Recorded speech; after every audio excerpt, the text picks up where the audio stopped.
O que vocês estão fazendo que vocês não se inscreveram ainda lá?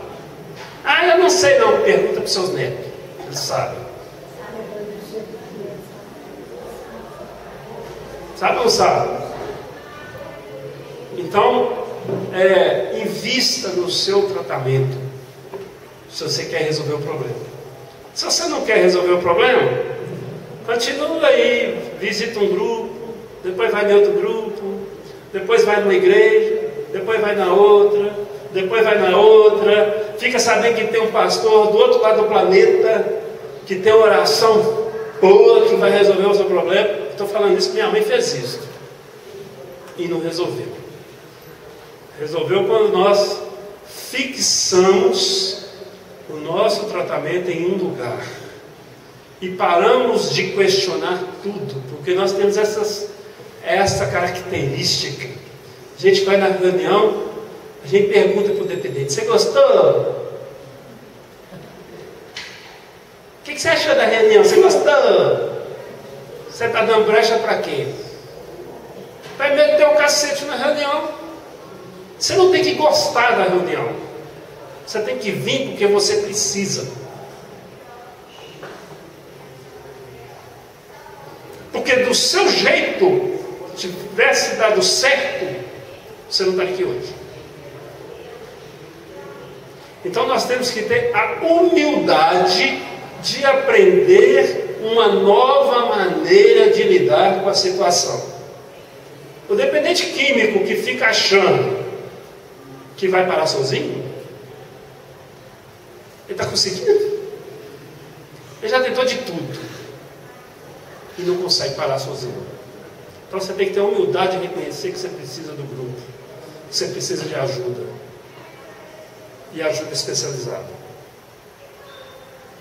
Não adianta você ficar pedindo ajuda para gente que não entende nada de dependência química e de codependência.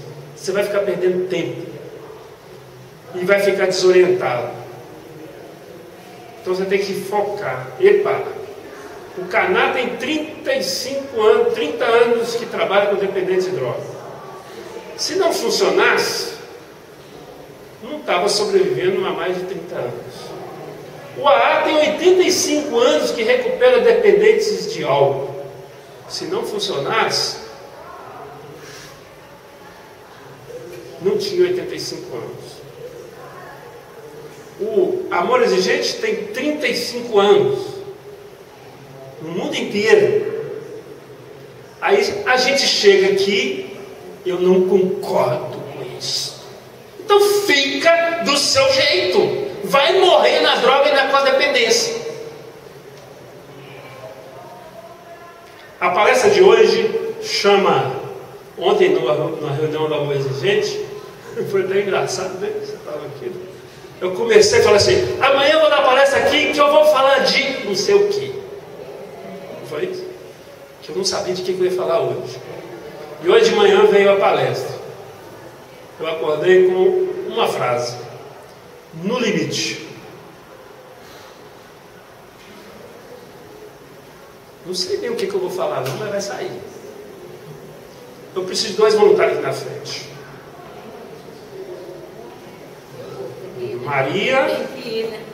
Maria, sempre assenta aqui.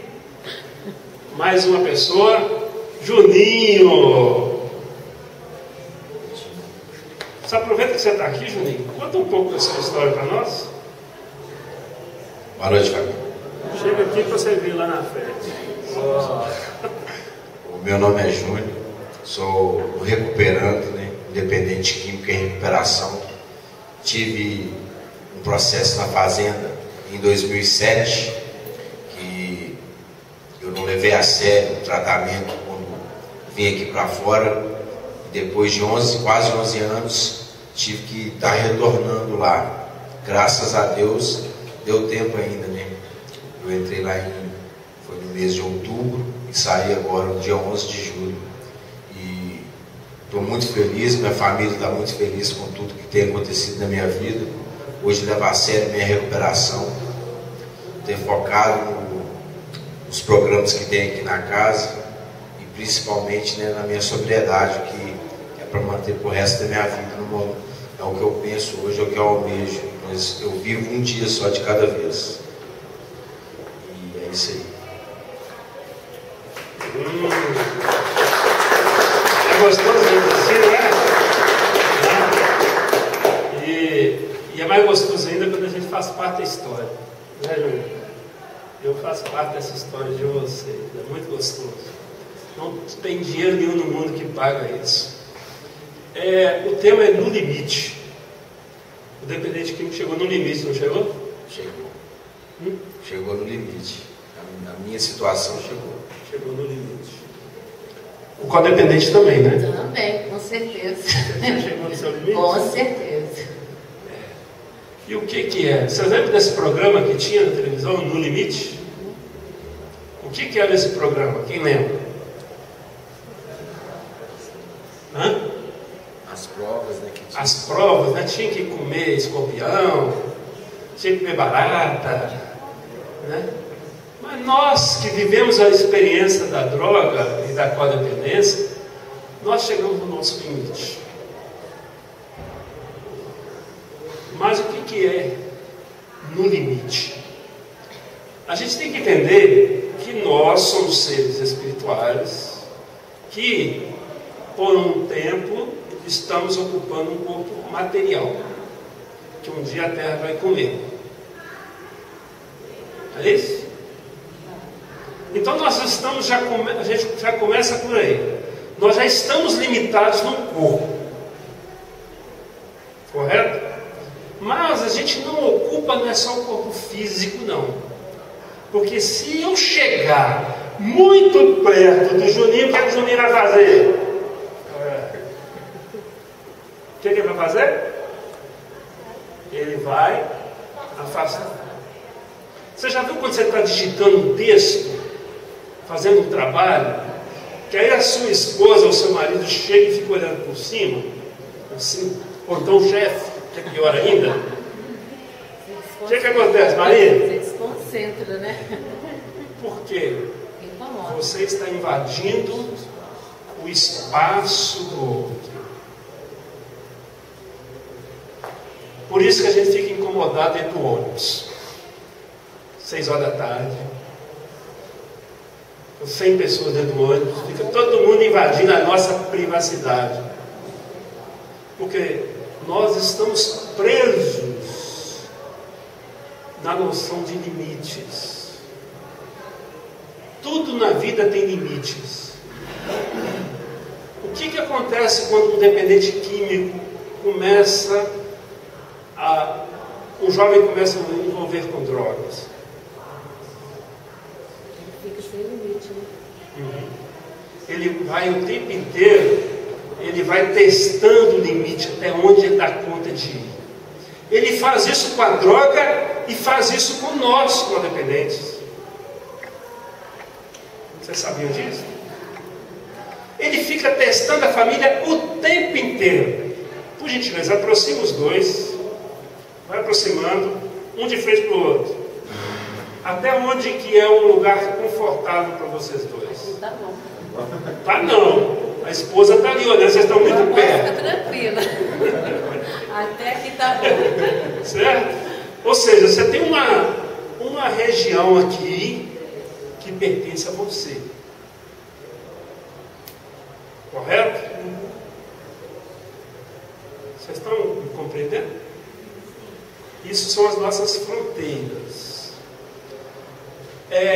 Tem pessoas que abrem totalmente essas fronteiras para o outro entrar. Fronteiras físicas e fronteiras emocionais. Normalmente são pessoas com muita carência afetiva. Aliás, isso acontece muito com as crianças. Você já viu crianças? Olha para a outra, os dois vão brincar como se tivessem crescido juntos. Já estão brincando, já estão correndo, já estão rolando, como se fossem amigos eternos. À medida que você vai se afastando um do outro, certo? E vai afastando muito, vai perdendo comunicação. E se os dois pegam o celular aqui, em termos energéticos, ela se conectou com o outro lado do mundo e você conectou com o outro lado do outro lado. E aí o que começa a acontecer? O afastamento emocional, o afastamento afetivo.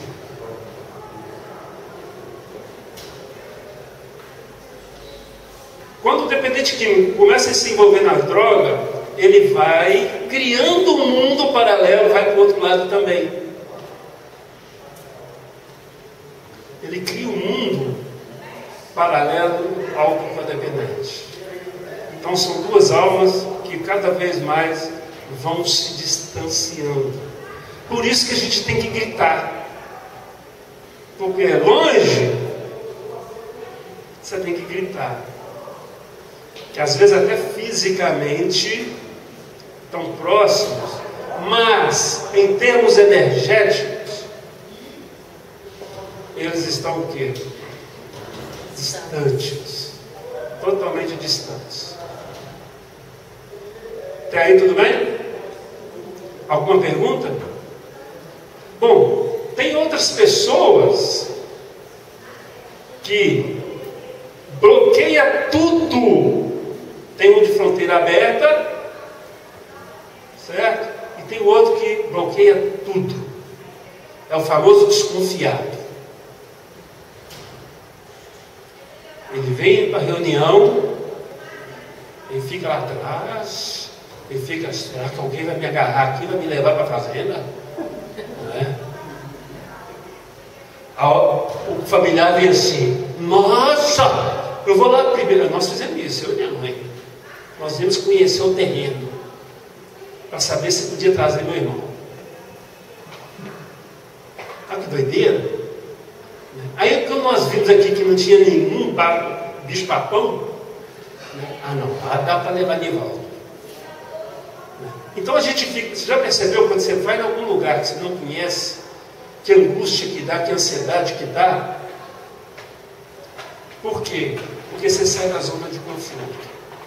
Então as pessoas que têm fronteiras totalmente fechadas, ninguém entra. Ela senta aqui, ela está escutando essa palestra e ele está pensando assim, não, mas que ridículo. Por isso que eu não gosto de psicologia. Lero-lé danado. Eu que sou o cara, ou a cara, né? Eu é que entendo disto. O de fronteiras fechadas é um mistério. E aquela pessoa que tem grande tendência à depressão, à ansiedade, a rancor, a mágoas, a ressentimentos. Vocês conhecem alguém assim? Conhece? Aliás, os codependentes e os dependentes são especialistas nisto. Agora, tem o ideal, que são aquelas pessoas que têm fronteiras fechadas para algumas situações e fronteiras abertas para outras situações. Ou seja, você tem que começar a bloquear aquelas pessoas que não vão somar na sua vida. E você tem que abrir o seu coração para as pessoas que podem somar. Bloquear aquelas que não vão somar nada e abrir para aquelas que vão somar a sua vida. São as fronteiras semi-abertas. Isso é muito importante. O dependente químico, por exemplo, tem que fazer isso o tempo inteiro. Porque a gente acha que nós somos muito donos de nós mesmos. somos capazes, que nós não recebemos influência de ninguém. Lê do engano.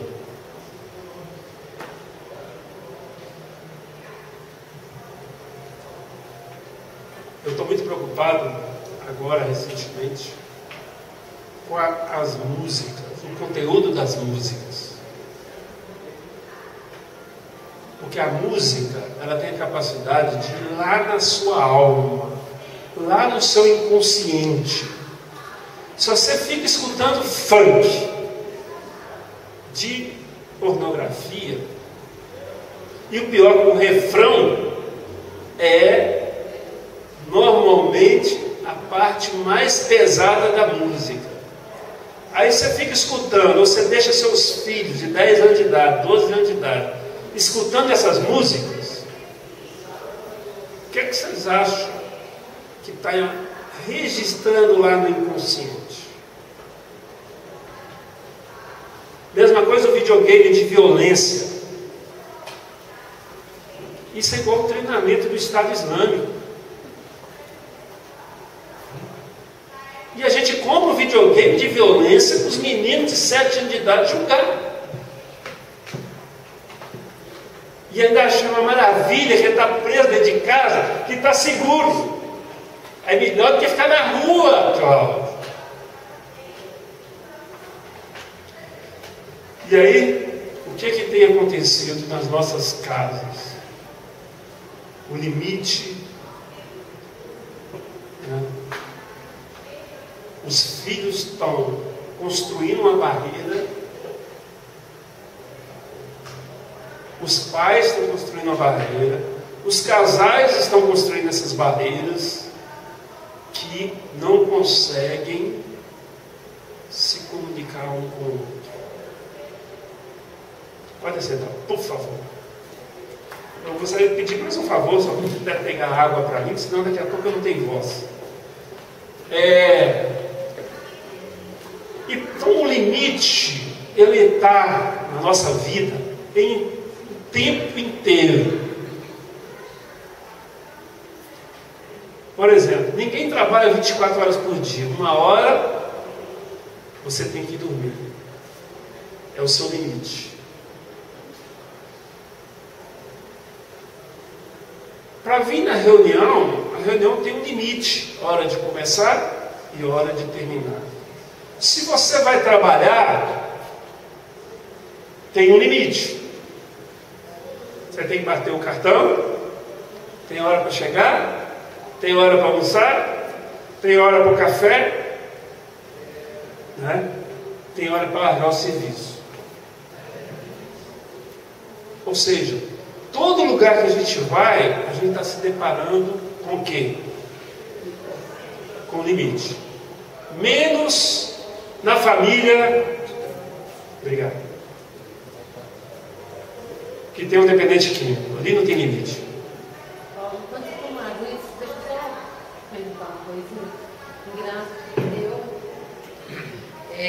Engraçado que antes de eu começar esse acompanhamento, né, do Amor Exigente, eu ouvi a música de funk e tudo, mas assim, nunca fui presa não. Mas impressionante, a primeira saída do Rafael, ele, quando chegou em casa, né, aí ele estava com um sonzinho e tal, e ele colocou a música de funk, mas me irritou assim, profundamente. Sabe assim, quando te dá é como se fosse uma coisa que te fizesse muito mal, e eu não entendi a minha reação quanto a isso. Eu não sei se é essa limpeza que está sendo feita lá dentro, porque antigamente não me incomodava muito não, mas eu fiquei extremamente irritada, a ponto assim, de pedir, não põe essas músicas aqui dentro de casa. E eu não sei se desse jeito eu estou agindo corretamente, porque eu fiquei extremamente incomodada, me incomodou muito.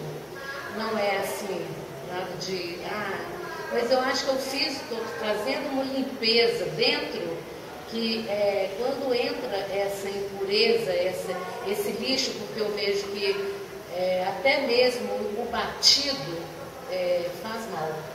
Então, assim, eu não sei se isso é uma coisa, né, que está lá dentro, fez uma limpeza, e eu não sei qual que é o comportamento que eu tenho que ter com isso. Aproveitar que você falou sobre o funk. Isso.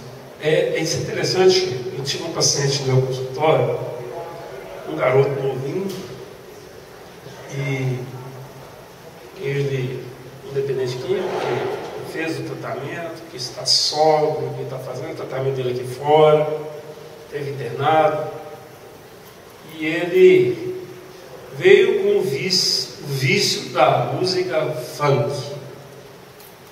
Então ele escutava funk o dia inteiro.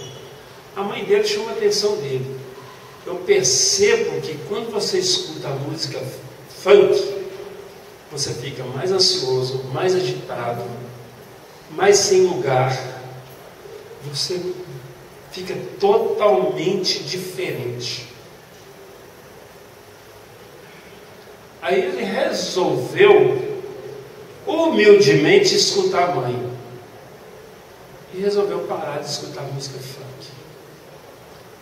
Oh, gente, isso foi o garoto que me falou. Doutor, eu estou dormindo melhor. Estou tendo mais paciência com minha mãe, com meu pai. Porque nós não somos blindados de sofrer interferência do ambiente que nós vivemos, das músicas que nós escutamos. Olha, tem uma professora, uma senhora que deu aula para mim na faculdade, e ela fez uma experiência, de vez em quando eu conto essa história aqui, fez uma experiência com a filha dela logo quando ela engravidou. Sabe o que ela começou a fazer? Ela começou a pôr música clássica. Quando ela chegava em casa, ela tinha música clássica. Ela arrumava a cozinha com música clássica. Ela dormia com música clássica. O menino dela crescendo na barriga. O menino nasceu. Ela, quando ela punha música clássica, era tiro e queda. O que aconteceu com o menino? Dormia. Ele cresceu, chegou na adolescência. E de qual música que vocês acham que o adolescente gostava? Música clássica. Então, com essa experiência, ela era uma bióloga, com essa experiência ela começou a perceber que a música atinge até o bebê que está no útero. Então, muito cuidado com o que os seus filhos e do que você está escutando, porque isso vai fazer uma grande diferença no seu comportamento. Muito cuidado com o que você está vendo. Quer um exemplo? O chavão popular que é colocado nas novelas. Tem alguns chavões populares que passam décadas. Vocês vão lembrar de um que eu vou falar para vocês. Não é brinquedo, não. De quem que é esse chavão? Está gravado lá no seu inconsciente. Até o nome do personagem, Dona Júlia. Isso é o que a gente tem consciência, sem contar o que não tem. O que aconteceu com você, Maria, isso é extremamente comum de acontecer. E tem um texto desse livro meu aqui, que chama Mudando a Frequência. Quando você começa a vibrar na frequência FM, você não sintoniza mais na AM. Isso é comum de acontecer, né, Júlia? Com o dependente. O dependente, quando ele está na ativa, ele adora o boteco. É o melhor lugar do mundo. Ali não tem mulher enchendo o saco. Ali todo mundo é amigo, todo mundo abraçando todo mundo, né? Ali é um lugar sem limites.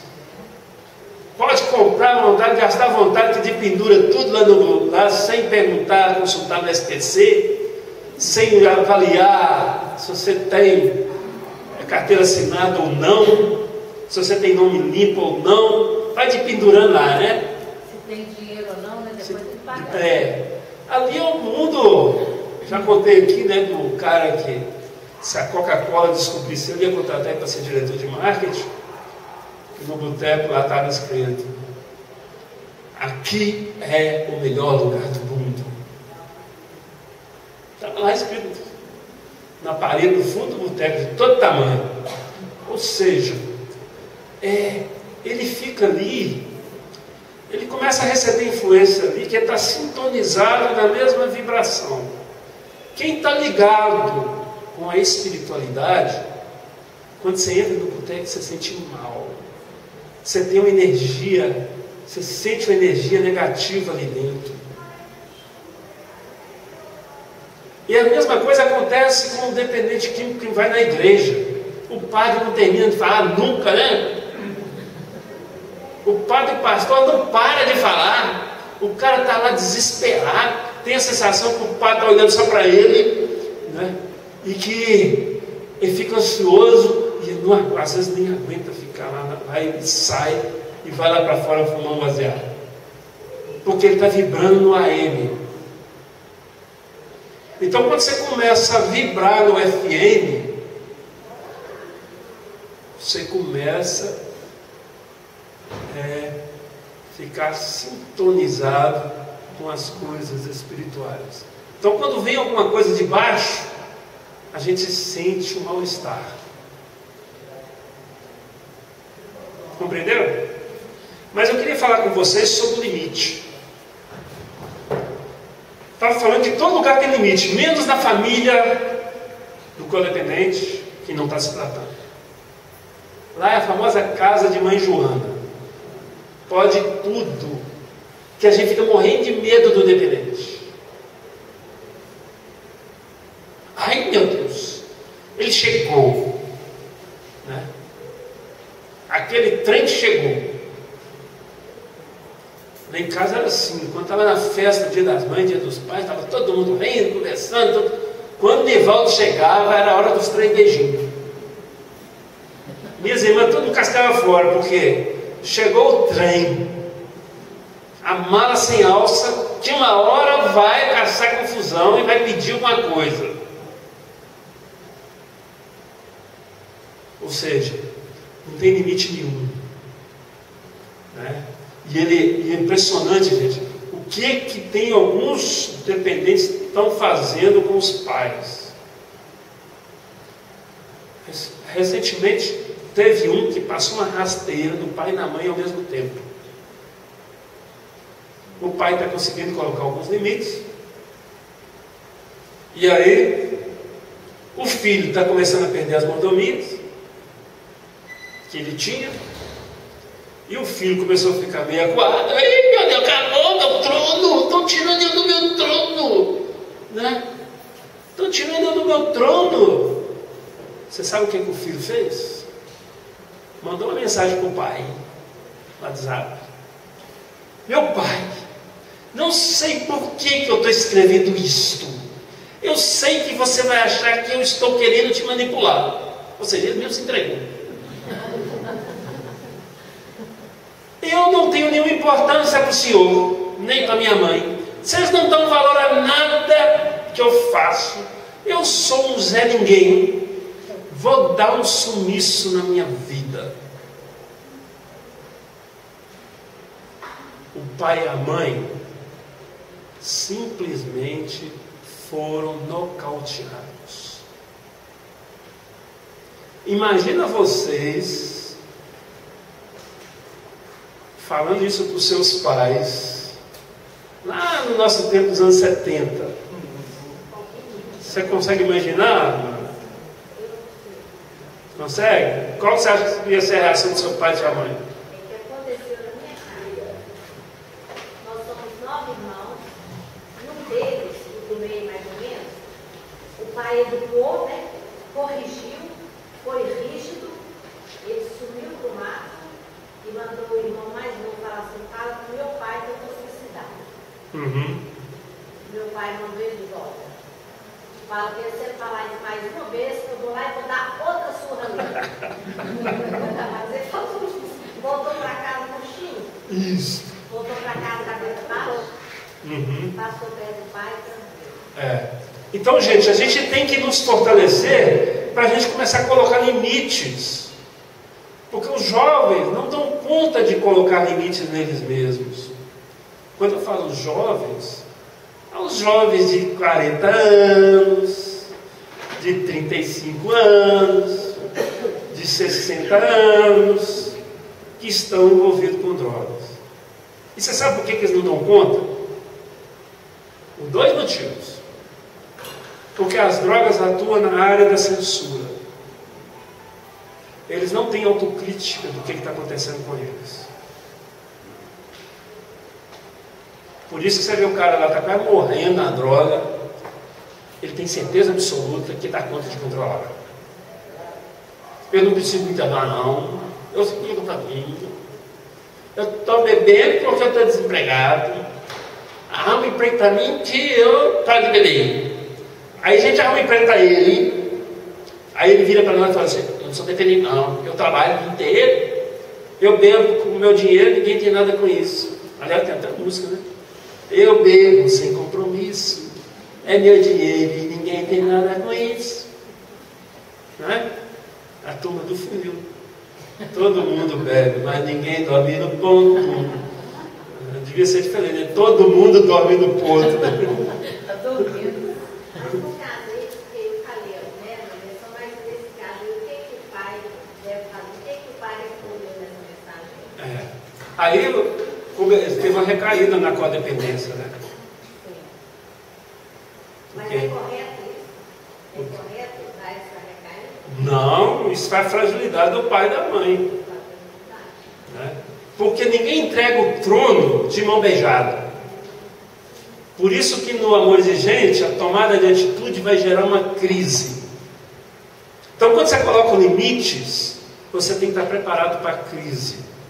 Porque a crise vai vindo. É uma quebra de braço, é uma quebra de poder, uma quebra de braço, uma disputa pelo poder. Alguém tem que dirigir esse carro, o carro da família. Não é os filhos, não é o marido alcoolizado, o dependente químico. Ele está totalmente desorientado, ele está sendo dominado, a mente dele está sendo dominada pela droga. Alguém tem que raciocinar nessa casa, e que somos nós, codependentes, que temos que vir para tratar de nós. E como é que a gente vem na reunião? A gente vem na reunião e falando ali, está falando ali agora. Não tem ninguém novo pela primeira vez, não. A primeira vez a gente fala assim, estou vindo aqui por causa do meu irmão, estou vindo aqui por causa do meu marido, estou vindo aqui por causa do meu filho. Você está aqui vindo aqui por você. Você tratar de você, porque você adoeceu. E você não vai conseguir colocar limite enquanto você estiver afundada na sua codependência, porque você vai morrer de medo do dependente.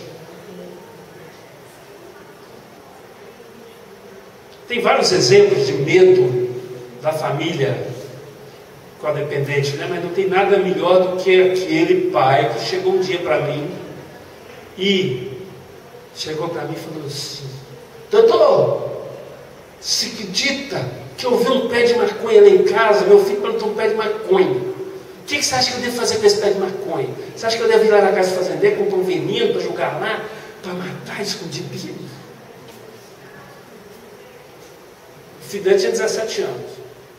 O papai tinha 45. Eu virei para o pai e falei assim: o senhor está vivendo de favor na casa dele? É ele que paga as contas da sua casa?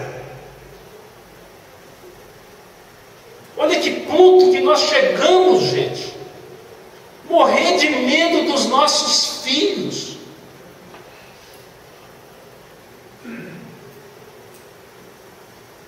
Assim nós não vamos resolver esse problema. Pode comprar o caixão que você vai enterrar o seu filho. E o pior, compra 2, para você morrer do lado. Porque se você não se fortalecer para colocar os limites, infelizmente o dependente químico vai só agravando, até conhecer a morte. Eu gostaria de falar outra coisa para vocês, mas a realidade me mostra exatamente isso. Eu tenho 30 anos que eu estudo isso, até hoje eu não encontrei uma outra saída do que aquela que o AA encontrou um dia. Um dependente de drogas só vai sair da droga se ele chegar no fundo do poço. O que nós temos que fazer então? É levantar o fundo do poço do dependente, para ele sentir o fundo do poço aqui em cima, antes dele ter uma overdose, antes dele tomar um tiro, antes dele ser preso, porque isso vai acontecer se a gente não fizer nada. Porque a doença é progressiva e de fins fatais. Não é eu que estou falando. O AA fala isso, a Organização Mundial de Saúde está falando isso. Será que está todo mundo errado? Você está certo? Pagando a conta do bar, pagando a conta do traficante. Ah, não, Cláudio, você não pagar, o traficante vai matar meu filho. Ele já está morrendo, filha. É para morrer de overdose com o seu dinheiro.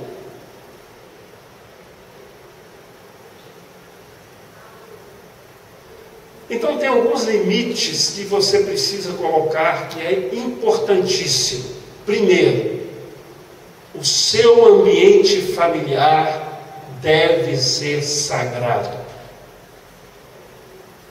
Ou seja, em hipótese alguma, você deve aceitar seu filho fazer uso de drogas, esconder droga na sua casa.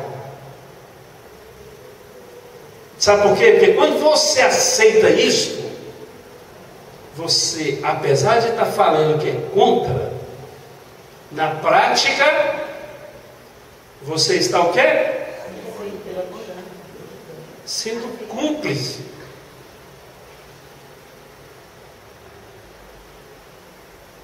Então ele tem que ser claro, você tem que chegar, olhar nos olhos do seu filho só. Você quer continuar a usar droga? Vai usar no quinto dos infernos do céu. Aqui dentro, quem manda aqui sou eu e seu pai. Se a gente vê droga aqui dentro, se vê qualquer coisa relacionada à droga, nós vamos julgar. Uma vez eu falei isso com um paciente meu do consultório. Aí ela chegou lá, o guarda-roupa do filho, viu aquela bucha de maconha desse tamanho. E eu falava antes que era para jogar no vaso da descarga. Ela foi jogou no vaso, deu descarga, o trem entupiu, o trem encheu lá dentro. E que nem o vaso quis a maconha do filho. Tão ruim que era. Aí aquele teve que chamar bombeiro para tirar, o filho quase sofreu um troço. Eu te avisei. E você sabe por que nós temos que fazer isso? Porque se a polícia recebe uma denúncia, eu já teve caso aqui assim. Já teve um caso aqui assim. O pai deixou o filho lá guardar droga dentro do quarto, e aí o filho foi preso na rua. Já tinha uma denúncia que ele estava vendendo droga no bairro.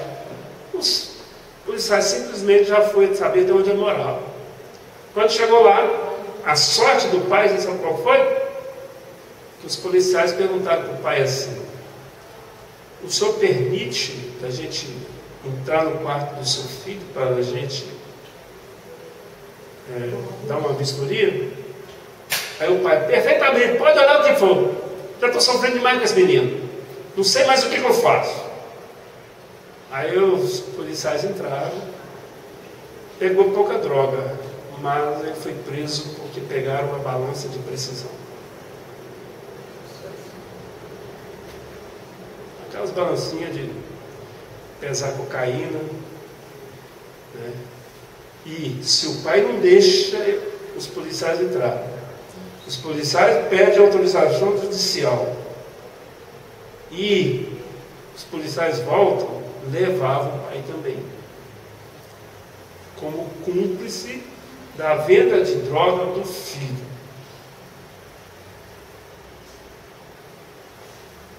Então, primeiro limite: a casa é um ambiente sagrado. Não vamos permitir o uso de drogas, principalmente drogas ilegais. Segundo limite, o amor exigente fala, no 10º princípio, que o que deve reger o grupo de apoio familiar é a cooperação. Trabalhamos isso aqui ontem. Então, o limite da cooperação. E é engraçado que nós, codependentes, nós somos tão malucos que não sei quem foi que nos ensinou, que nós aprendemos que ser mãe e ser pai é dar tudo para os meus meninos, não deixar faltar nada para eles. E aí nós viramos escravos dos nossos filhos. Isso tem no meu livro, que é Preparando Seus Filhos para a Vida, Escravos Modernos. A mãe fica o dia inteiro trabalhando, chega em casa de noite, ainda tem que ir fazer miojo para o menininho dela ficar o dia inteiro à toa. E o pior é que ela ama fazer isso. E depois reclama: ah, que cansaço, tudo nas minhas costas, ninguém me ajuda. Você não está deixando ninguém te ajudar. Porque o codependente ama se fazer de vítima e de reclamar. Como diz uma mãe ontem, né? Aí mesmo, Cláudio, tem até aquela frase: ser mãe é padecer no paraíso. E o bonitão fica sentado no trono. Isso é mentirosa, né? Mentirosa. Agora, quando o dependente que está trabalhando resolve ajudar em casa: ô mãe, eu estou deixando R$300 aqui para ajudar na compra do supermercado. O que a mãe fala, o pai fala? Precisa não, meu filho. Junta esse dinheirinho aí para você juntar para comprar um carro. Vai comprar sua maconha. Você não está ensinando ele a ser cooperativo. Você está ensinando ele a só receber. E você só dá. Então, uma das coisas que você tem que ensinar seu filho a contribuir. Ah, mas ele está desempregado, claro. Ele está arrumando dinheiro para comprar droga. Por que ele não pode pagar R$100 para pagar a conta de luz? Ele não está dando dinheiro para ir para a gandaia? Para sair com as namoradas, para ir para motel, para não sei o que mais? Por que ele não pode contribuir dentro de casa? Tem alguns pais que falam assim: não, eu dou até minha faculdade eu dou para os meus filhos. Eles não dão valor a nada disso, gente. Outra coisa, outro limite que é importantíssimo. Esse é fácil de fazer, não é difícil. Se você tiver um pouquinho de boa vontade, um pouquinho de treinamento, de algumas horas de reunião, você vai começar a fazer isso. Uma das coisas que você precisa aprender, precisa ensinar o seu dependente químico, é a cuidar dele mesmo. Porque você não vai ficar 24 horas por dia atrás dele. Você está ou não usando droga? Tem jeito? Tem jeito, Nagarete? Tem jeito, Maria? Não tem jeito. Quem tem que aprender a cuidar dele é quem? É ele. E você sabe um exercício inconsciente que é fundamental, é muito eficaz para você aprender a cuidar, para o seu filho aprender a cuidar dele, é aquilo que vocês fazem lá na fazenda: cuidar das roupas. Tem alguém lá para lavar a sua roupa lá na fazenda? Você, né? Você sabia que na casa da mamãe não é assim? Sabia.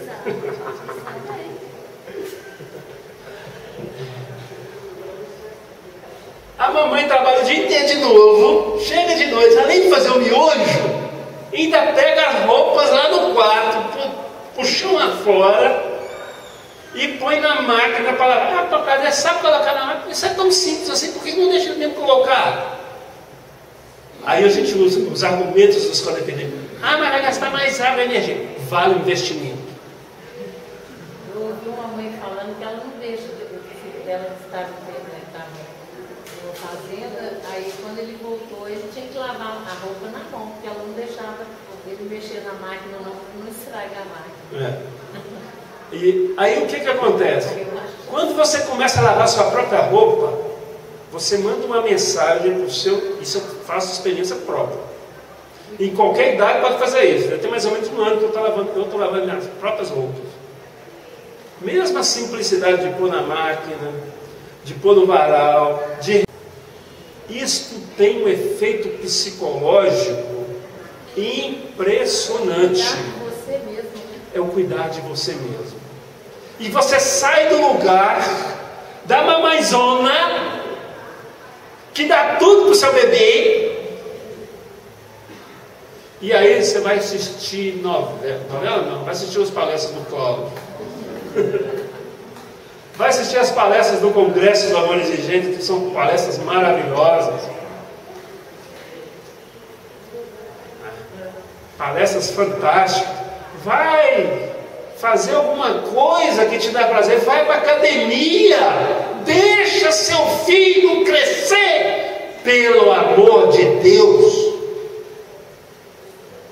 Eu vou escrever um texto que chama O Feijão, que eu vou convidar vocês para ir lá no 3º primário, que é aquela experiência de ciência que nós todos fizemos, que punha o feijão na caixa, molhava o algodão, deixava o feijão ali, fazia um buraco na caixa, o pezinho de feijão nascia, e aí, para ele sobreviver, ele faz uma curva e vai em direção ao sol.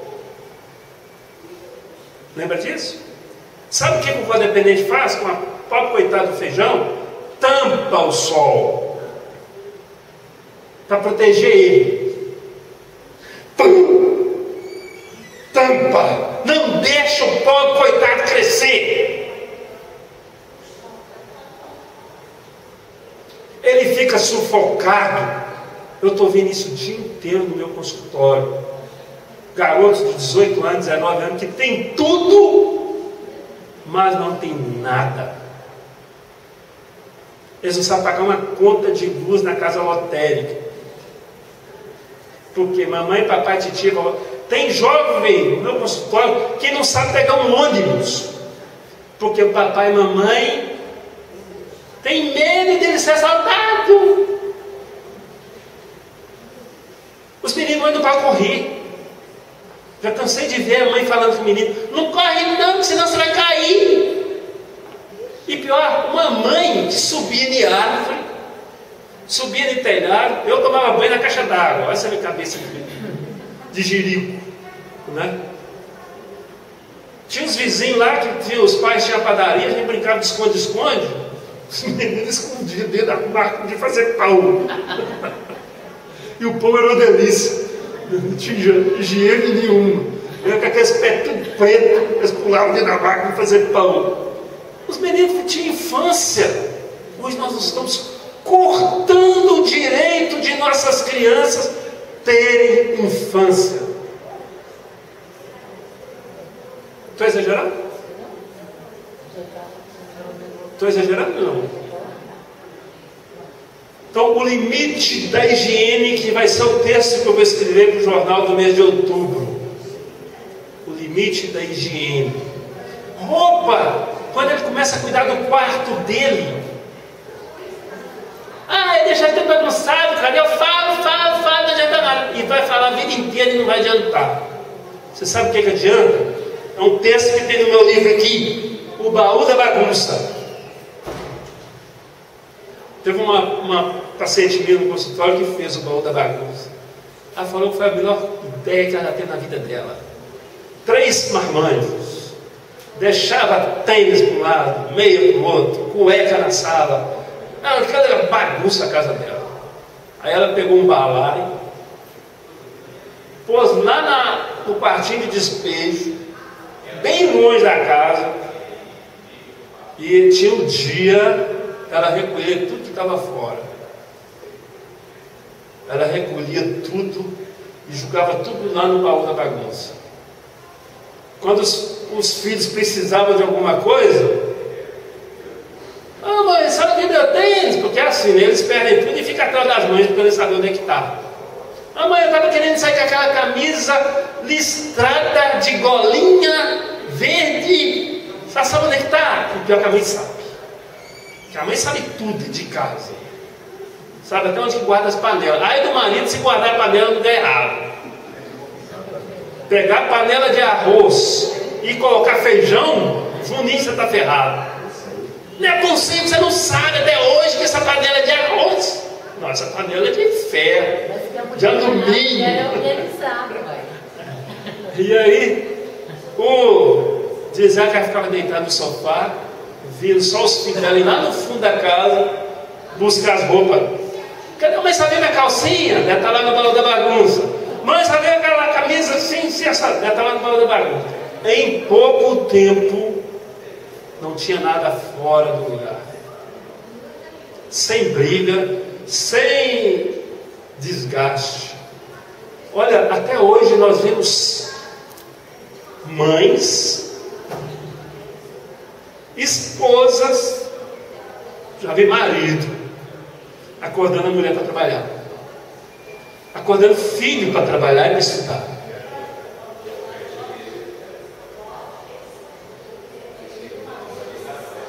Filho de 30 anos, está vendo? Você está infantilizando seu filho. Ele tem que chegar atrasado para ele criar responsabilidade.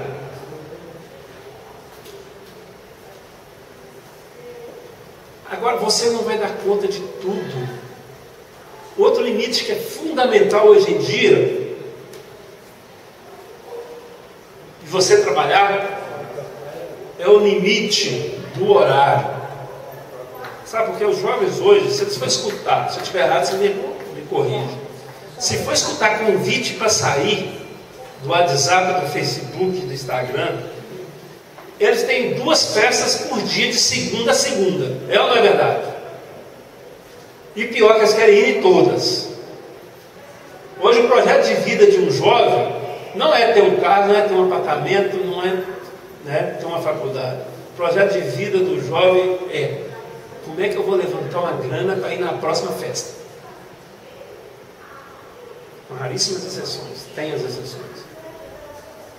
E aí eles encontraram uma maneira de conseguir levantar essa grana. Você sabe como? Buzinando o ouvido dos pais de manhã, de tarde, de noite, madrugada.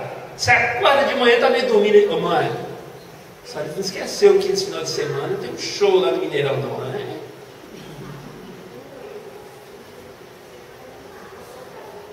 Aí você, para ficar desesperada, doido para ficar ali naquela pressão, o que você faz? Pela última vez, né? Toca dinheiro dele para ir no show do Mineirão. E ele: tá bom, mãe, da próxima vez eu guardo dinheiro para ir no meu próximo show. Da próxima vez vai acontecer o quê? Mesma coisa, mesma coisa. Se seu filho não tem dinheiro para ir na festa, não vá. Festa não é gênero de primeira necessidade, não está na cesta básica.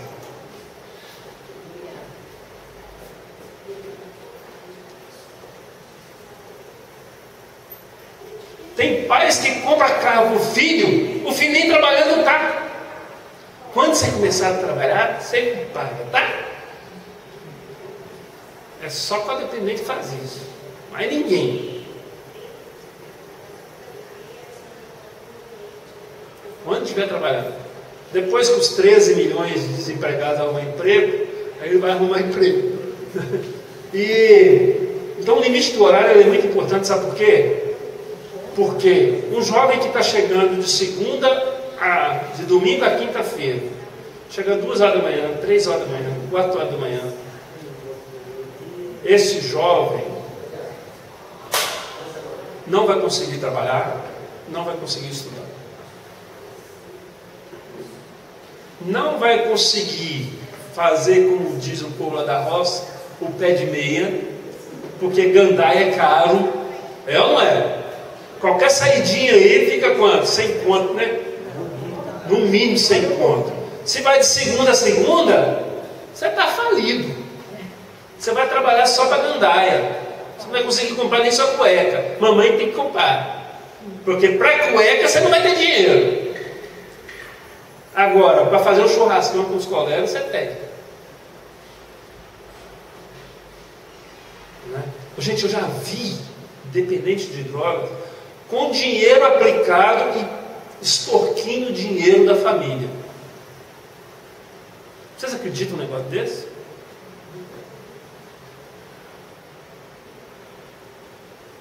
Escondendo dinheiro e extorquindo mais dinheiro para juntar mais dinheiro. E nós, igual bobão, caímos na manipulação deles.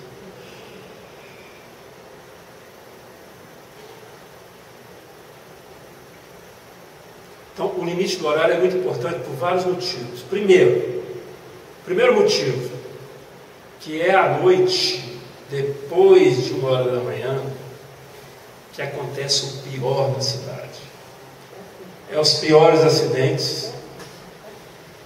É a pessoa de bem, com exceção de quem está trabalhando à noite, não fica acordado 2, 3 horas da manhã durante a semana. Porque amanhã no outro dia de manhã tem que levantar 6 horas da manhã para trabalhar.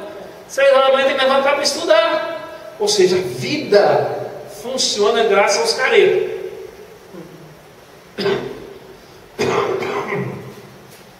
Alguém pega mais água para mim, por favor?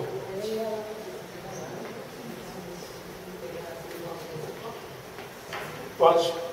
Então, quem tem que estabelecer esse limite de horário são os donos. Ah, mas meu filho tem 30 anos. Se está morando com você, ele tem que obedecer às regras suas. Ah, mas ele trabalha, ele é independente. Não tem isto. Se está morando com você, tem que obedecer às regras do pai e da mãe. Tem filhos que se apropriaram do quarto. Não entre no meu quarto, viu? Fala com a mãe e com o pai. Aí você sabe o que você tem que fazer com o pai? Ir lá tirar a porta. Você não é dono de nada aqui não, rapaz. Eu já tive paciente que fez isso. Arrancou a porta do filho. Uma mãe de 1,90 m de altura. Muito obrigado.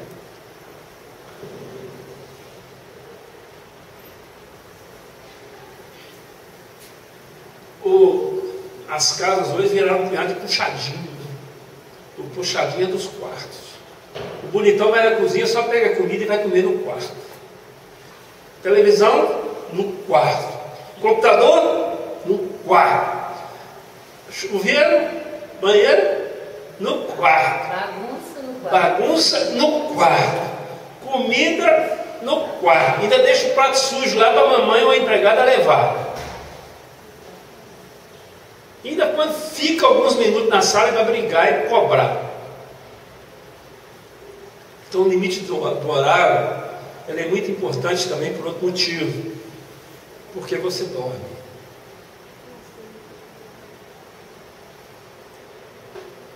Você, como codependente, começa a dormir. E ele vai te testar no seu horário. Se você estabelece ordens, igual na empresa. A empresa não tem horário? Por que em casa vira essa zorra? Eu posso chegar na hora que eu quero, acordo todo mundo 3 horas da manhã, chega com o larica, come tudo que tem na cozinha.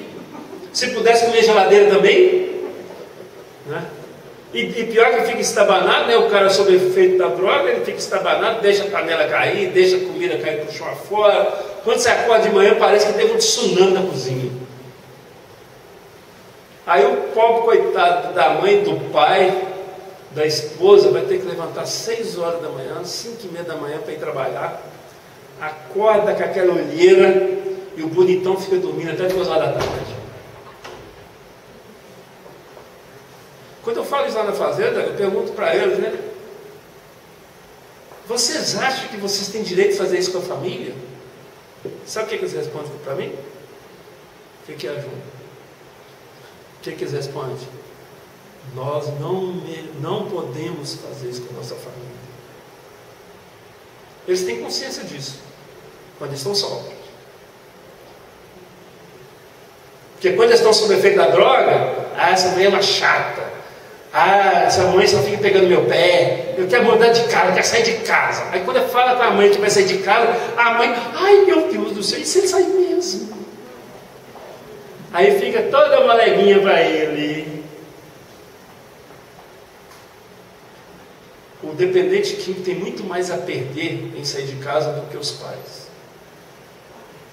Então não caia nessa chantagem emocional deles. Aliás, lá na Europa, nos Estados Unidos, quando o menino chega a 18 anos, sabe o que os pais fazem? Chama eles e fala assim, olha, você já arrumou algum lugar para você morar? Você sabia que é assim? Teve uma dela nos Estados Unidos que a mãe entrou na justiça para tirar o filho dela de dentro de casa. Uma marmanjão de 40 anos, que não queria saber trabalhar, não queria saber estudar.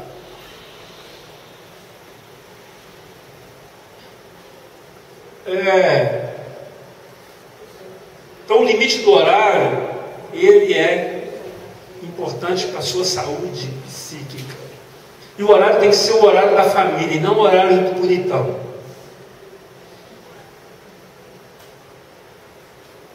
Eu não concordo com isso. Não estou perguntando se você tem que concordar, não. Hoje, sabe como é que a mãe pede os filhos para ajudar na cozinha? Ô meu filho, será que você podia, por gentileza, fazer um favor para sua mamãe? O que, mãe? Será que você podia, por gentileza, arrumar a cozinha para sua mamãe? Sua mamãe está tão cansada. Aí ele vai e responde assim: depois eu arrumo. Depois fica. Esse depois nunca chega. Até que você perde a paciência e vai lá e você mesmo arruma. Estou falando besteira?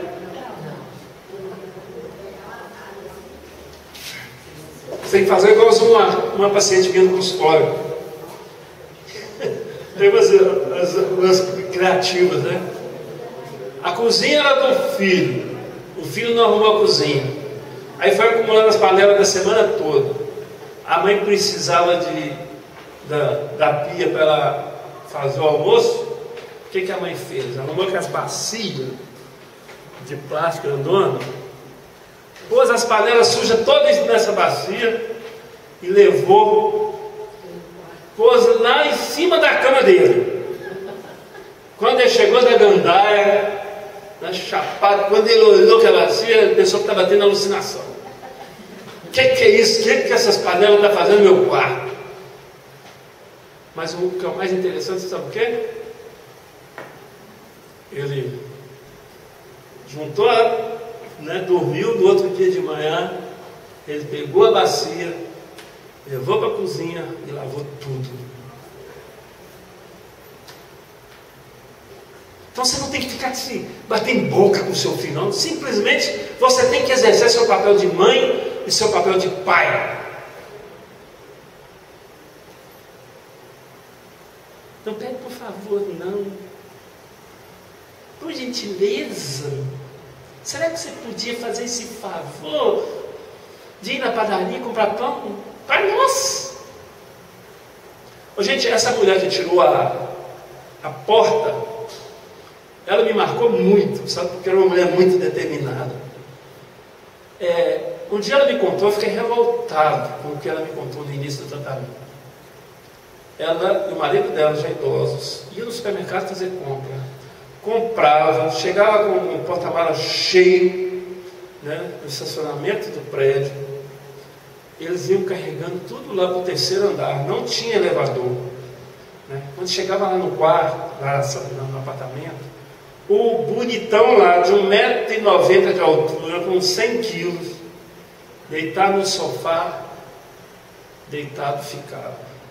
Ela tinha 2 bezerros de 1,90 m em casa, porque era 12 litros de leite em uma semana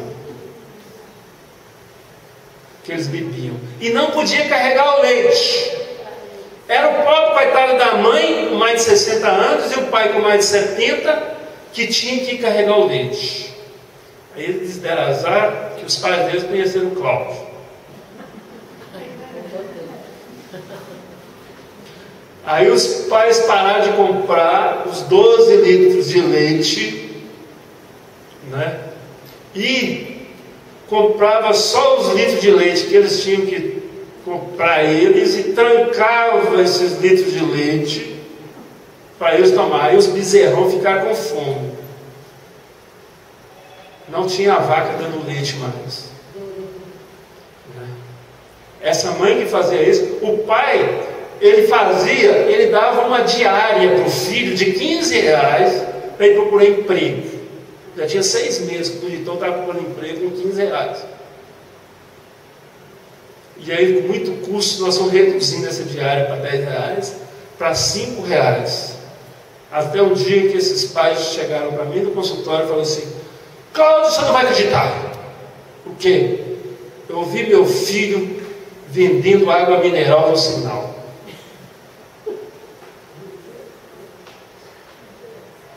Porque tiram as mordomias dele. E por ironia do destino, esse rapaz arruma um emprego. Aí ele vai ter motivo para procurar emprego. Aí ele arruma um emprego no supermercado, e quem levava a caixa de leite em promoção, ele chegava com a caixa de leite todo feliz. Porque quando a mamãe dava, ele se sentia um Zé Ninguém. Ele não tinha valor. Ele fazia questão de comprar lá no supermercado mortadelas em promoção, que as mortadelas grandonas. Ele chegava com todo entusiasmado com a mortadela em casa. Ou seja, a mudança de atitude da família, a colocação de limites, a necessidade que faz o sapo pular. Já viram esse ditado? Já ouviram? Se você der comida na boca do sapo, ele não pula.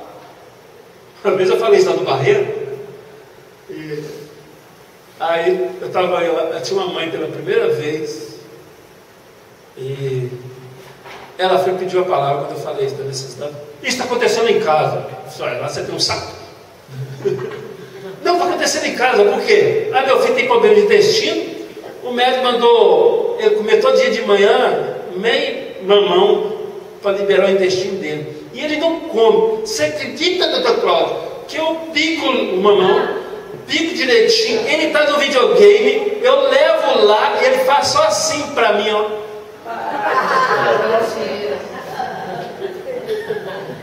Tinha um sapo lá de boca aberta. A necessidade que faz o sapo pular. Você tem que criar a necessidade do seu filho para ele sair da droga. Você tem que criar a necessidade do seu filho para ele trabalhar, para ele desenvolver os talentos que ele tem. Para de ficar bajulando o seu marmanjo. Ele não é um pobre coitado, ele não é um incompetente, ele tem potencial para desenvolver. Ele é capaz de superar as dificuldades dele. Deixa ele superar as dificuldades dele. Para de ficar tentando proteger seu menininho. Desculpa que eu me exaltei.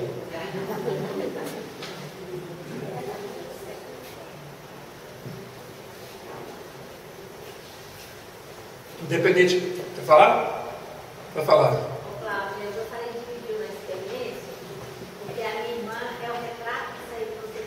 Certo. Ela tem 30 anos, ela dá tudo na mão, roupa lavada, marmita, tudo. Ele não faz absolutamente nada, não dá nem um real para ela comer. Eu fico Já eu com meus filhos, uma experiência que eu acho bacana, que eu aderi na minha casa, foi ótimo. Meus filhos, quando eu vou chamar atenção, eu exijo que eles não falem nada. Nem eles têm só que me ouvir. É uma exigência minha. A outra, quando eles adquirem alguma coisa, para comprar carro, por exemplo, os dois.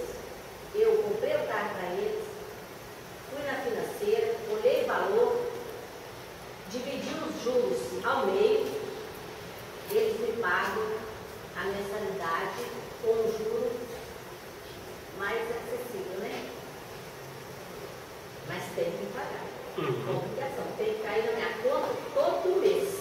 Inclusive, hoje, não acabou de me pagar a última prestação. Isso mesmo. Tem uma psicóloga conhecida minha não. Eu conheci o texto dela, já até publiquei isso no jornal Criativo.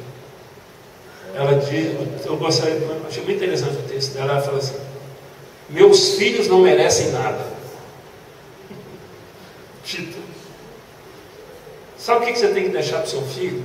O seu exemplo. A noção de limite. Aprender. Eu sou o único psicólogo que eu conheço que tem um texto aqui que fala assim: educar para o fracasso. Vocês já viram algum psicólogo falar isso? Educar para o fracasso. Isso é uma experiência própria que eu tive com meu filho. Eu preparei meu filho para os fracassos da vida. Quando eu fui ensinar ele a jogar dama, ele perdia para mim direto e reto. Aí eu ganhava dele, eu tirava uma peça minha. Aí jogava com uma peça a menos. Ganhava dele de novo, aí tirava mais uma peça. Aí quando eu estava lá com as 4 peças, só 5 peças, e ele estava com as 12, né? As 12, aí ele ganhava de mim. Aí ficava todo feliz. Ganhei meu pai. E eu não dava moleza para ele não. Aí eu começava a colocar, voltava as peças todas. Né? Começava a colocar e começava a ganhar dele de novo. No ping-pong, quando eu ensinei a jogar ping-pong, eu ganhava dele de 15-0, sem dó. Hoje que ele está com 16 anos, ele fala: meu pai, mas o senhor era ruim demais comigo, viu? Totó!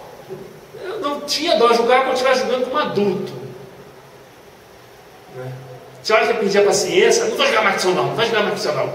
Mas ele tinha que aprender a perder. Quando foi jogar xadrez, foi a mesma coisa. Ensinei a jogar xadrez, aí começou a jogar xadrez comigo. Aliás, jogos de tabuleiro, nada é igual a jogos de tabuleiro. Joga dama com seu filho. Você cria vínculos, você ensina seu filho a perder e você ensina seu filho a ganhar. Aqui também tem um texto que chama Educar para o Sucesso. Porque hoje tem, o dependente químico, por exemplo, tem muita dificuldade com o sucesso. Tem ou não tem, Júlio? Quando ele arruma um emprego, começa a ganhar dinheiro, começa a sobrar dinheiro, e eles são muito inteligentes, aí ele acha que é dono do mundo. Ele boicota o sucesso dele. Você já viu isso? Aconteceu com você, Júlio? Está tudo beleza, uma esposa maravilhosa, um filho maravilhoso, uma casa maravilhosa, as contas todas em dia, estou ganhando bem. Ele, não preciso de ir na palestra do CRAU, não preciso de ir na igreja, não, eu sou o cara. Agora é só aprender a beber socialmente, fumar um baseadinho de vez em quando, que não tem problema, eu não vou perder o controle. Não. Questão de tempo é estar lá na sarjeta de novo. Ele não aprendeu a ter sucesso.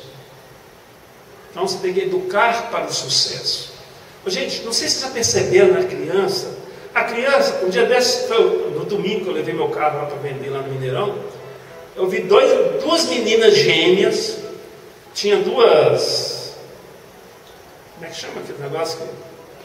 Tenda, né? E aí tinha um espaço pequenininho mesmo. As duas meninas entraram nesse espaço para atravessar por lá de lá. Aí o pai veio atrás, né?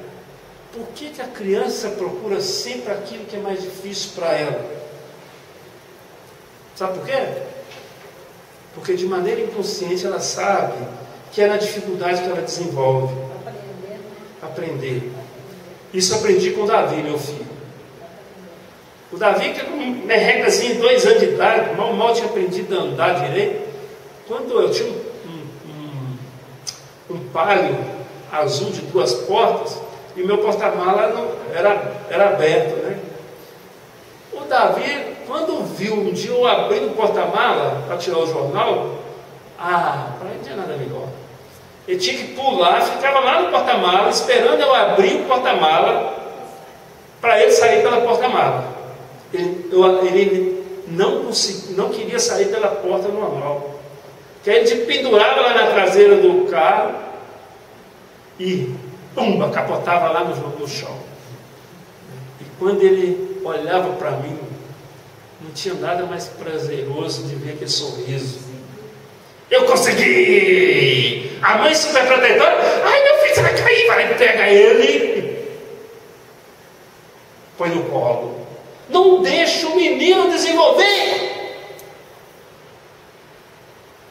Olha que estrago que essa mãe, esse pai está fazendo com esse menino.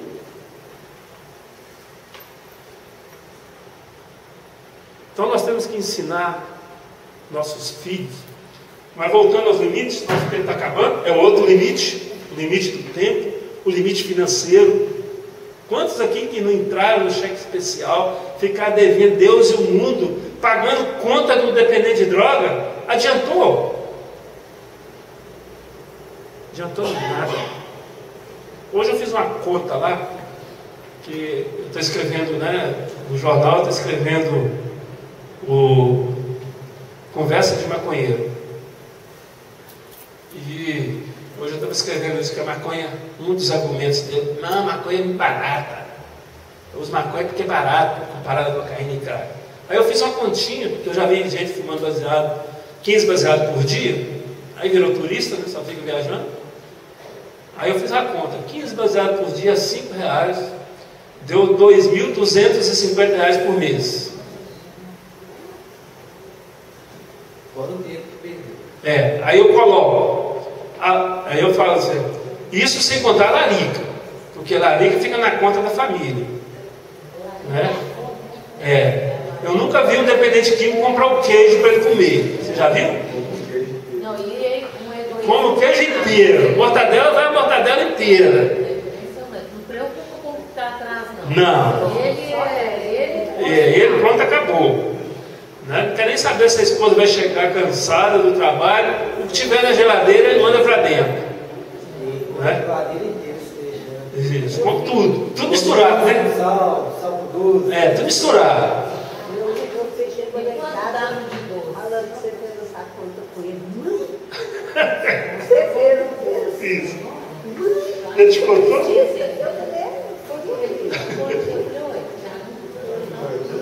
Eu gosto muito de mexer com a conta, porque quando eles percebem o prejuízo que eles têm com a droga, eles assustam.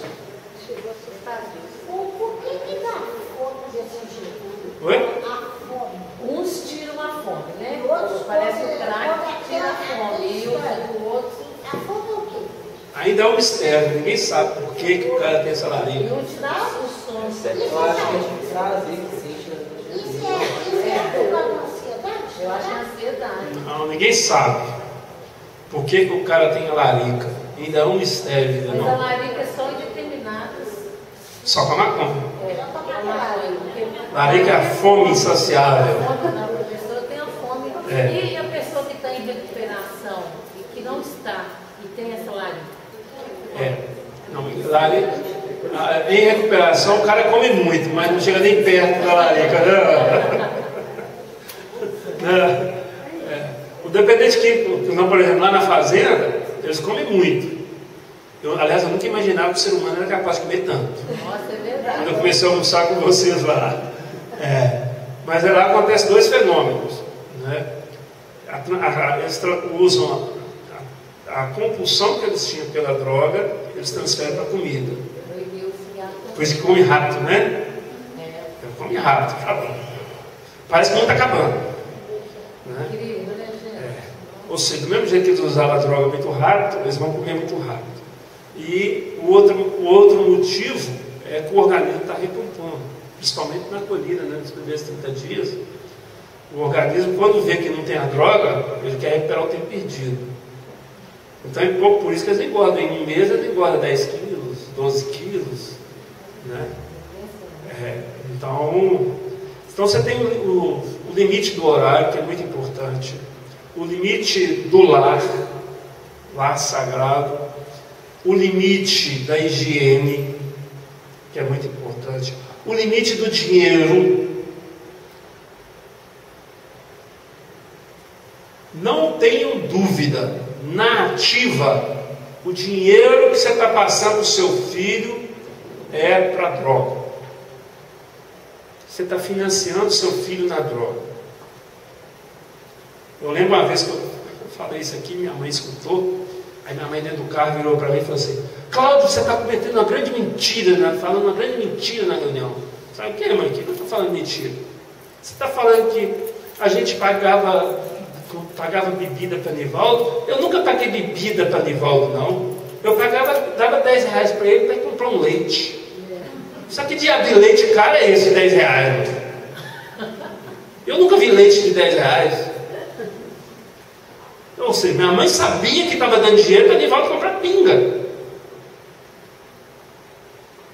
Se o bonitão ele não se considera dependente químico, ele vai ter o quê? Que se virar. O amor exigente não põe filho para fora de casa, nem o camargo.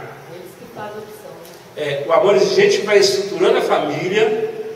O dependente químico chega um momento que vai ter que decidir. Ou ele aceita as regras da empresa familiar, da família,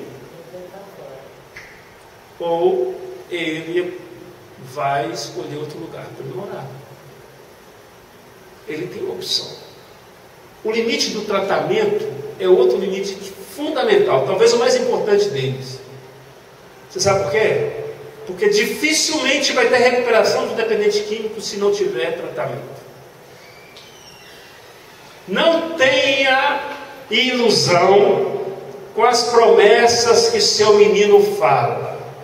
Mãe, eu juro por tudo quanto é santo, por tudo quanto é santo que a senhora puder imaginar, que eu nunca mais vou usar drogas. Não acredita nas promessas do seu maridão. E pior, sabe por quê? Que naquela hora eles estão sendo sinceros. Você está sentindo isso mesmo, não é, Júnior? Aí a mulher acredita. Nossa, nós vamos viver no paraíso até na quarta-feira no jogo do Galo, o Galo perde. Ou ganha, né? Lá vai o Júnior beber de novo, usar drogas de novo, e começa tudo de novo. A sobriedade, nós temos que exigir, é o tratamento, não é a sobriedade. Vocês compreendem isso? E tem gente que vai o seguinte: vai no psicólogo uma vez, aí o garoto sai e vai atrás da droga. Aí a mãe liga para o psicólogo e fala: doutor Cláudio, não está adiantando nada, meu filho acabou de sair daí e foi usar droga. Isso quem dera, se eu tivesse o poder, em uma sessão, fazer um dependente de droga parar de usar droga. Eu ia ganhar prêmio Nobel de psicologia, mas nem sei se tem isso. E ia ser